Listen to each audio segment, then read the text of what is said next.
Good afternoon, good morning, and good evening mga ka-BTV. Nagtataka lang ako mga ka-BTV kung bakit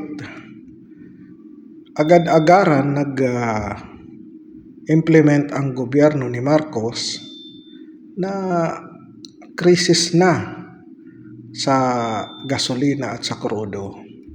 Samantala, yung unang interview niya, sabi niya, may 60 days pa bago maramdaman ang pagtaas ng presyo ng mga gasolina. Alam niyo ba mga ka-BTV kung bakit wala pang isang buwan ay nagdeklara na sila ng krisis na daw di umano sa krudo at sa gasolina at nagtaasa na lahat, di ba mga ka-BTV? Ako alam ko mga ka-BTV kung bakit bigla-bigla nilang ginawang krisis at dineklarang krisis na dyan sa Pilipinas. Pagkasabi niya pa lang na may stock pa hanggang 60 days pero wala pa isang buwan, biglang naglabas na ng krisis. So, ibig sabihin, bodol na naman yung sinabi niyang una na may stock pang 60 days o talagang may stock pa mga ka-BTV. Inilabas lang nila na krisis na dyan sa Pilipinas para pagtakpan ang mga issue ng nakawan dyan sa Pilipinas. Bakit ko nasabi? Kasi inilihis nila ang isip ng tao yung isyong nakawan sa flood control na bilyon. Kaya bigla-bigla silang naglabas na krisis na dyan sa Pilipinas. Opinion ko lang to mga ka-BTV at naisip ko lang to. Kasi sabi niya nung una, may 60 days pa na stock bago maramdaman yung krisis na sinasabi. At ang isa pa, syempre, sino bang makikinabang yan?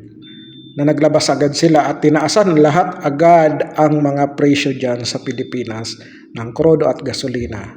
Siyempre, yung mga oligarkong may nagmamay-ari ng mga gasolinahan dyan. Kasi gano'n naman talaga Sunod-sunuran ang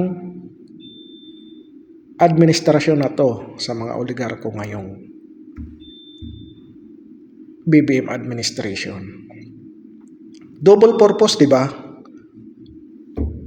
Napagbigyan niya yung mga oligarko na magtaas agad ng presyo ng krudo at gasolina at gusto pa nilang ilihis na naman at makalimutan ng sambayan ng Pilipino ang ginawa nilang pagnanakaw sa ating mga tax, sa ating kaban, sa pera ng sambayan ng Pilipino.